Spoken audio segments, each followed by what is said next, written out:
we should get started. Okay, good afternoon, everyone. My name is Doug Houghton. That other voice you just heard is David Klevanoff. I run the channel here at Alkira, and Dave is the Director of Partner Solutions Architecture. Between the two of us and another colleague, we take care of all of our partners, including yourselves. And today's enablement session is going to span, we've got about a dozen slides or so. We're going to briefly cruise through, and then we'll follow that up with the actual hands-on stick time lab that Dave's prepared for you guys. We wanted to start with some new things in case you've seen our shtick before. We'd like to share the news, the things that we've most recently done, the new integrations, the new blogs, the new contents that you can socialize with your prospects and existing customers to get better ingrained in those accounts or create new opportunities for yourself and your company. We're going to talk through the customer use cases. We're going to do a little bit of prospecting analysis. What are the questions to ask that lead to the best outcomes and generate the most interest? We're going to do and talk about our refer and earn, our spiff. I'll spill the bag. It's $250 for a net new meeting and $1,000 for a POC. And I apologize for the background noise. I'm sitting in my hotel lobby, and despite my protestations, they continue to be loud. So I've screamed. It's just nobody's listening to me as usual. It feels like home. Partner resources. We're going to cruise through the content library and give you a bunch of various links that will get you access to the things that we talk about today and other things that we're not going to talk about today. And then finally, we'll exit to the lab, followed by, at the end of the discussion, with hopefully a robust question and answer session. All right, David, let's move the slide. Yeah. All right. So probably our most recent announcement that we did is the integration between the Cisco firewall threat defense and Alkira. As you can see from the drawing, our CXP is right there on the left and the right. And what we do is we instantiate the Cisco FTD firewall inside of the CXP. So if you're a customer with a Cisco firewall across your on-prem and or potentially your cloud footprint, what we can do is we can take those, integrate them into the CXP, and then allow and do the inspection right at the point of attack at the CXP. Now, the CXP, if you're unfamiliar with it, stands for the Cloud Exchange Portal. It is our secret sauce and the IP that we've developed. It's a software-defined stack that sits inside of the cloud, every availability zone across the public hyperscaler footprint.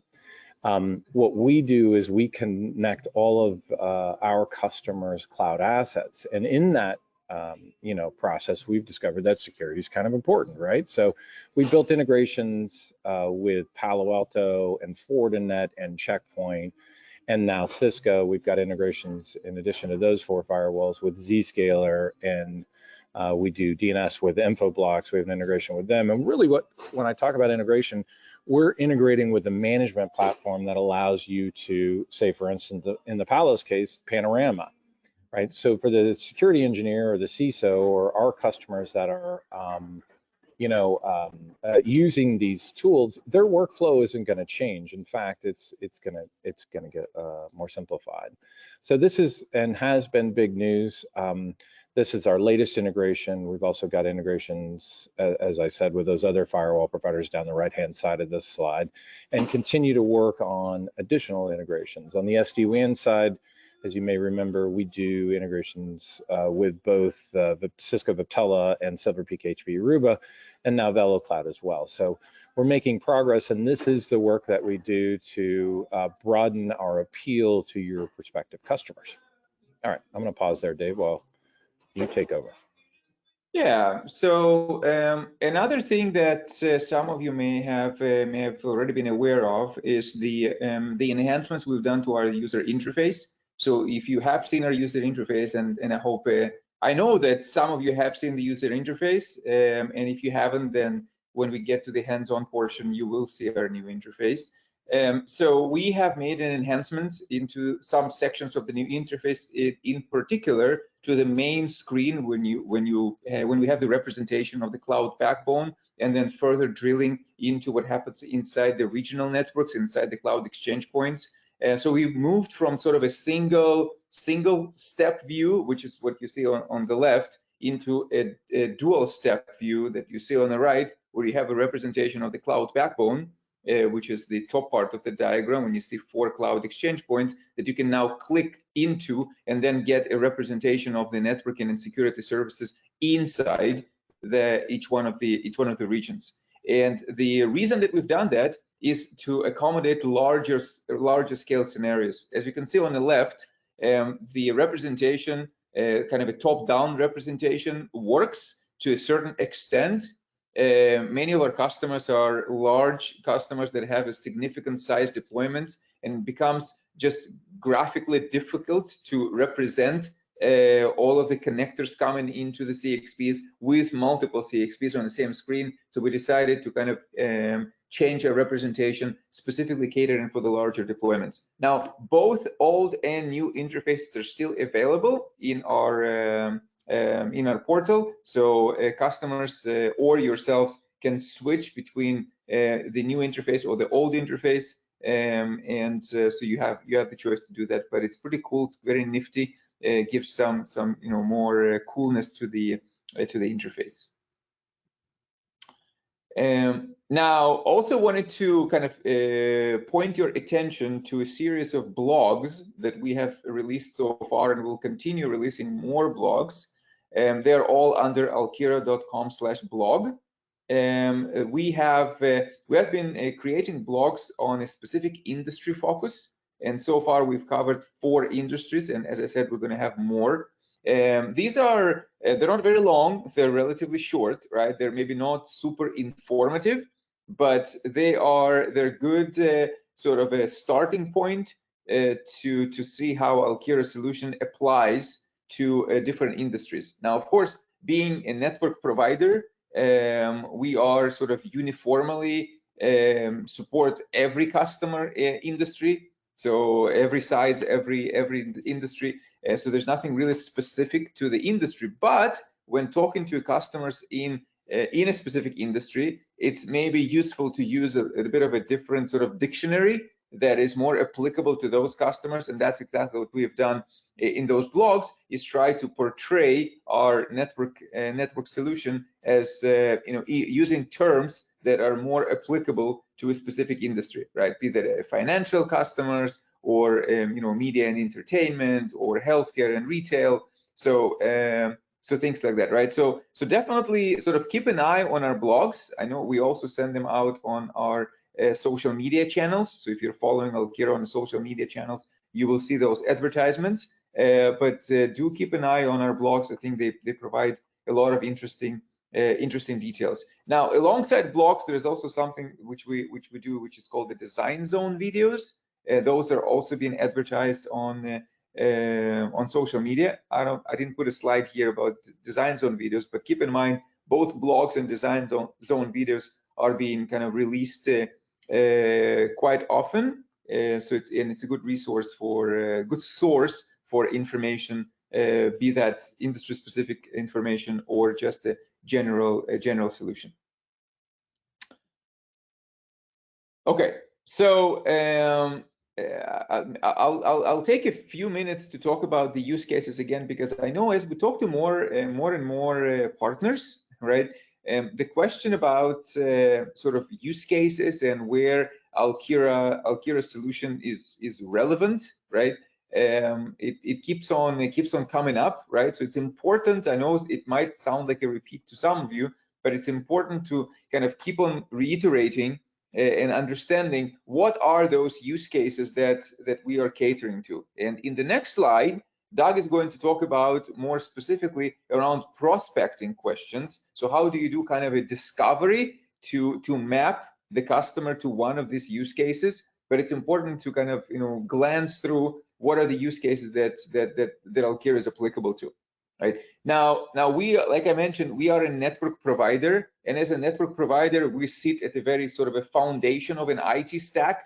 So obviously, there's a lot of things that you can build on top of Alkira, a lot of business cases that could be solved through Alkira, right? So this is not an entire list, but it's something that is kind of helpful to get your mind situated. What are those kind of like flashing lights that if you hear a customer talk about those things, that could be a good opportunity to bring Alkira. So obviously everything that has to do with cloud networking and security, be that cloud networking in single cloud, in a single cloud, single region, or single cloud multi-region. So one thing that we encounter is that many times both partners and customers are thinking about Alkira as a multi-cloud solution only, right?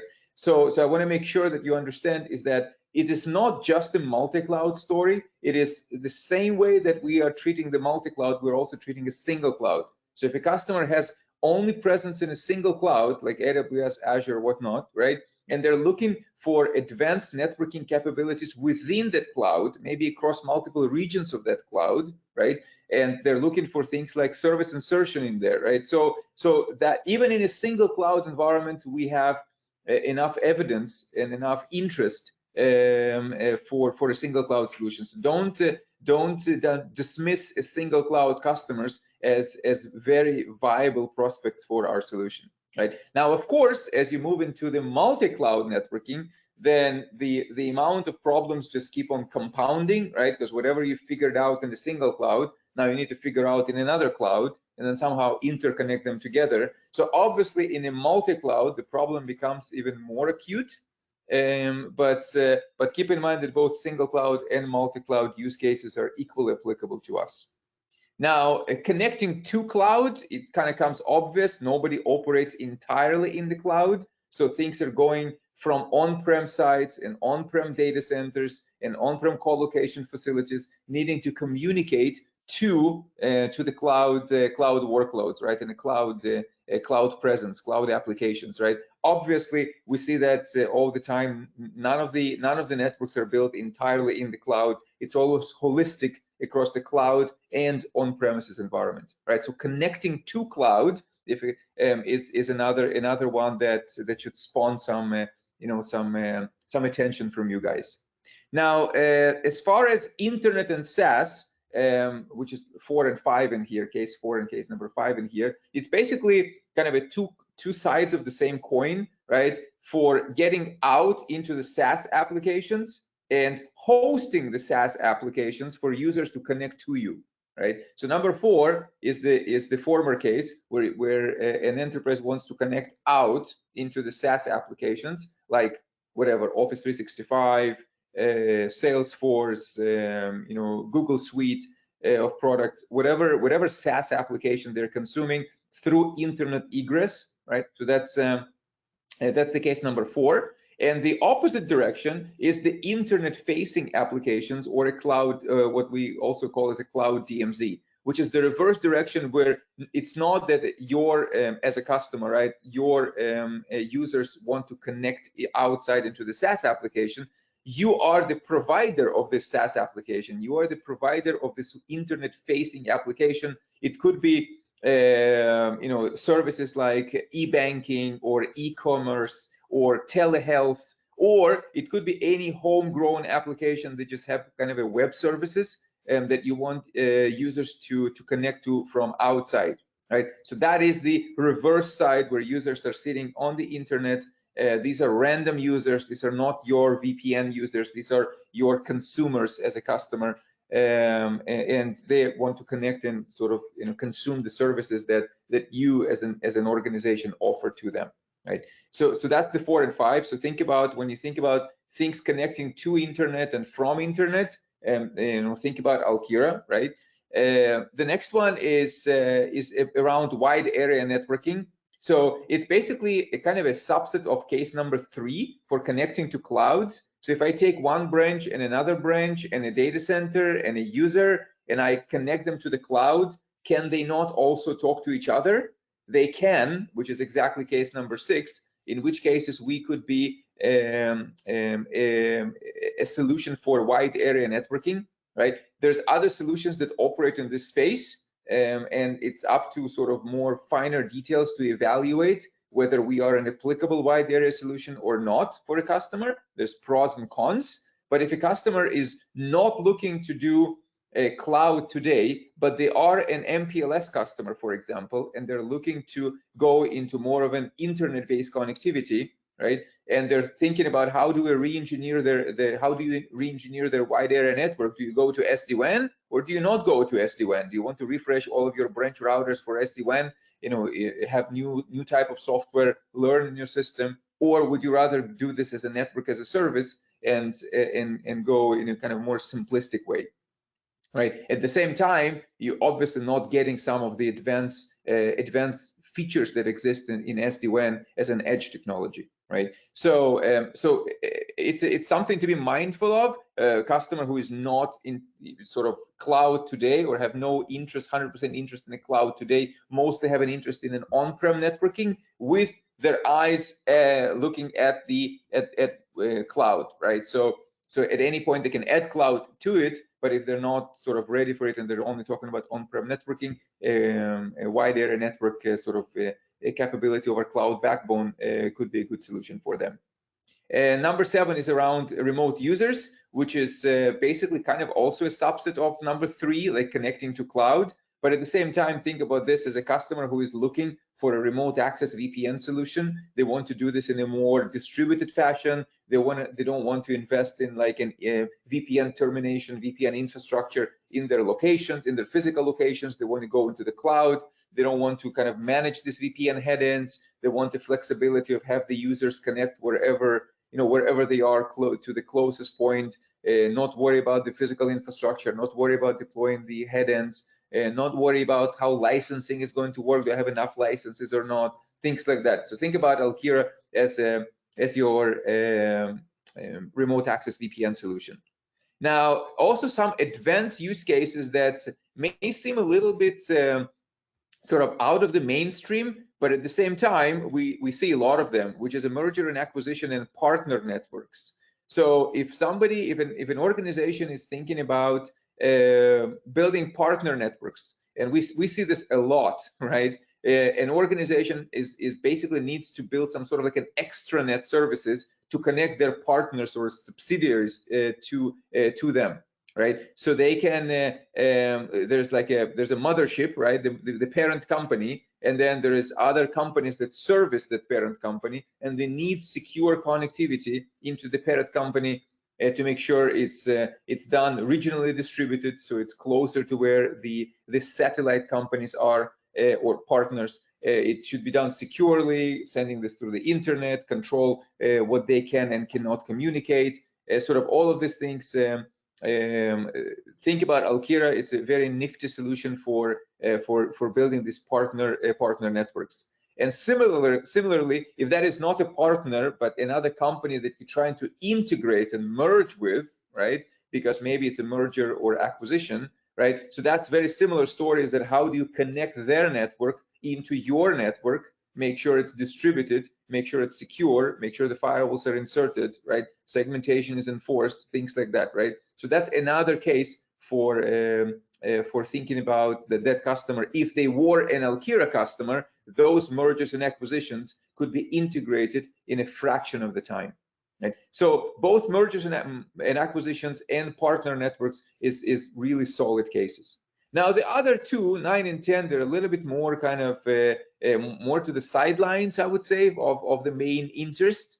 So one is around cloud insights that we have integrated into our solution, right? And that allows you to do an inventory and sort of evaluation, auditing, reporting of your cloud environment, which is very useful for enterprises in general. It's also very useful for you guys as our partner community to go into the customer and potentially have that as a conversation starter. If you don't have any other points to start with, right, like some sort of like a net cloud transition or architectural transition or any one of the cases we talked about before, and you're like, okay, what do I talk to them about?